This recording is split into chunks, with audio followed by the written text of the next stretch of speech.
Lewis Hamilton stirred up quite a debate after the Saudi Arabian Grand Prix, where he claimed that the new Red Bull was even more dominant than the Mercedes ever was during its dominant era.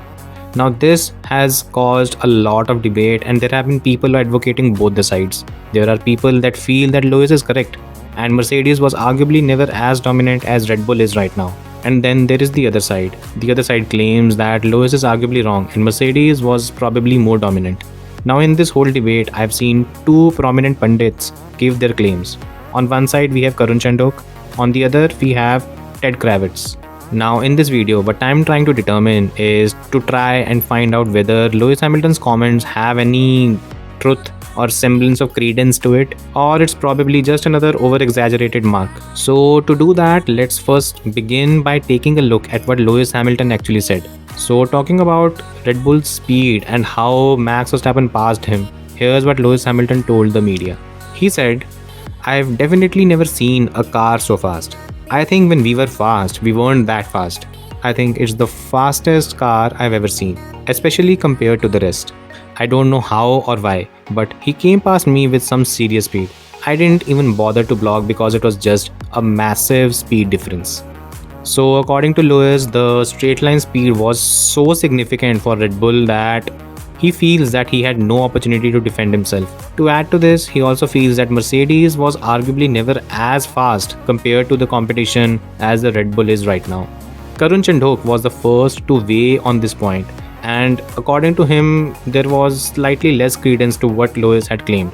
Replying to an Autosport tweet, here's what Karun had to say. "It's certainly a dominant car, but let's not forget that at the opening race in 2015, Lewis outqualified the best non-Mercedes by 1.4 seconds. Now, this is a fair argument to make, and actually it is probably better if you look at the statistics of how things were during the Mercedes era and compare that to how the Red Bull dominance, at least in this season, is looking. So to do that and to make a comparison, I tried to take a look at the first three dry qualifying sessions in 2014, 2015 and 2016. And I calculated the gaps between the pole position and the first non-Mercedes in qualifying. Then I'll compare that gap with how Red Bull is faring this season. Let's take a look at the 2014 season. So in 2014, the gap in the first three races was 0.866, 1.053 and 0.395. The average comes out to 0.77. Then in 2015, this was the particular one that Karun was mentioning. The gap was 1.391, 0.905 and 0.777. The average comes out to 1.02. In 2016, the gap was 0.838, 0.519 and 0.57. The average comes out to 0.64. Now coming to Red Bull in the 2023 Formula 1 season, in the first race, I'm taking the gap after the first run between Leclerc and Verstappen because Leclerc didn't do the second run and that would not be representative. So after the first run, the gap between Leclerc and Verstappen was 0.103. Similarly, in the second race, the gap was 0.155 and the average comes out to 0.13. So if we take a look at this, and also these numbers kind of back what Karun has been claiming, in the sense that the dominance of Mercedes in qualifying as well as in races seems to be a lot bigger than what Red Bull has right now. During the Mercedes dominant era, no team even had a prayer of qualifying on pole position because the gap was just too big. Even though this season it is clear to say that Red Bull is the fastest car, it is arguably not as dominant as Mercedes was during that time. Now it was at this stage that I came across another statement made by the other F1 pundit, Ted Kravitz. So let's take a look at what Kravitz told Sky Sports. Talking about Lewis Hamilton's claims that Red Bull was more dominant than Mercedes ever was, here's what Kravitz said. A. It is. Lewis Hamilton is right, and B. What he is referring to is the ease at which Max Verstappen was able to pass him on the straight the moment he opened his DRS. What Lewis is saying is he had never seen someone gain quite so much speed by opening the DRS. He doesn't understand how this is possible. There is lots of technical intrigue in Formula 1. Lots of people will be looking at the Red Bull and saying, how are they able to gain nearly 20 miles an hour advantage on that straight than anyone else. So there are basically two claims that Kravitz is making at this stage. The first is that the kind of speed that Max Verstappen was able to gain on that straight is something Lewis had never seen before. The second claim that he's making is that Red Bull gaining around 20 miles an hour advantage on the straight by opening the DRS is unprecedented and something that no other team has been able to accomplish, and is something of a surprise. So let's take a look if both these claims are correct or not. So first, let's take a look at the top speed of Max Verstappen when he overtook Lewis Hamilton. The top speed was around 332 when he overtook Lewis Hamilton. Now similarly, at the same turn 1 on the next lap, when he does not have any DRS, Verstappen clocked around 304 km per hour. So there is a gap of around 28 km per hour that arguably both Lewis and Ted Kravitz are mentioning.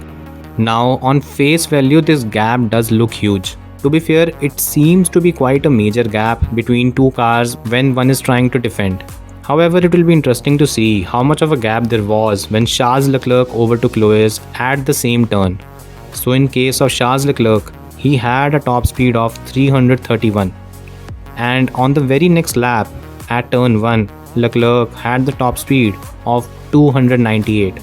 So we are looking at a 33 km per hour jump for Charles Leclerc from the time when he overtook to the very next lap where he did not have any DRS.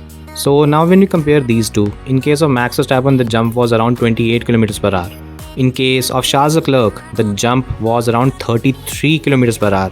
So I'm not entirely sure what Lewis is claiming, that he had not seen something like this ever before, because just 2 laps before Max Verstappen overtook him, Charles Leclerc showed the same jump and arguably more when he overtook Lewis. So somewhere down the line, the first claim that Ted Kravitz makes is not really adding up. Now let's take a look at the second claim that he made, where he's talking about how Red Bull is gaining around 30 km per hour on the straight when they open the DRS. Now to see how much of a jump there is for the other teams, I tried to take a look at the increment in top speed every team had in the top 5 whenever they opened the DRS. So looking at the data, what we get is Fernando Alonso gaining around 22 km per hour on the straight whenever he opened the DRS. Compare that with Charles Leclerc, he had around 33 km per hour jump when he opened the DRS. For Max Verstappen, it was around 28 km per hour, and for Esteban Ocon, it was 33 km per hour. So when we are talking about the jump of 20 miles per hour on the straight whenever DRS is opened, it does appear that almost every team in the top 5 had a similar increment in the top speed. Now I've excluded Lewis Hamilton and George Russell because I wanted to exclusively take a look at the Mercedes competition to see if there was something that stood out in what Red Bull was doing as compared to every other team in top 5.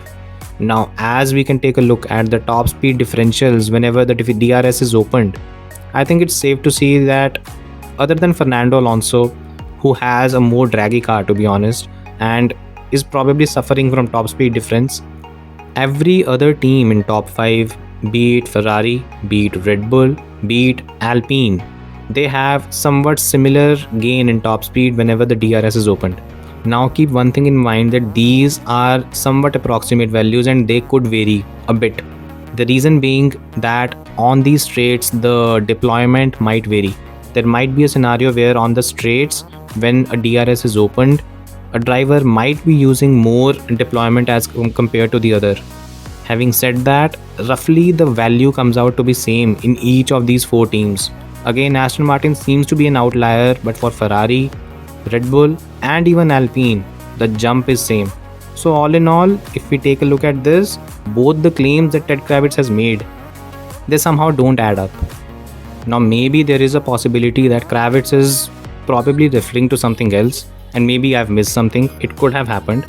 But looking at what he's claimed and whatever inference I could draw, I don't see it in the data where Red Bull is having a significant jump over its competition whenever it opens the DRS. The explanation to Lewis's comments seem not up to the mark.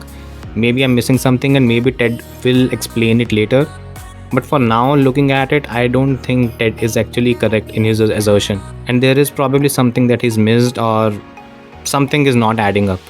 So, in conclusion, I think it's safe to say that the comments made by Lewis Hamilton that Mercedes was arguably not as dominant as Red Bull is right now, the comments are somewhat unfounded. The the speed difference is probably something similar to what every other team has on the straight. The Red Bull is not as dominant in qualifying as Mercedes was, and if we take both these things into consideration by two different pundits, I think it's safe to say that it was just an over exaggerated comment, nothing more. So these are my views about Lewis Hamilton's comments. What do you guys think? Do let me know in the comment section. Thanks for watching and see you next time.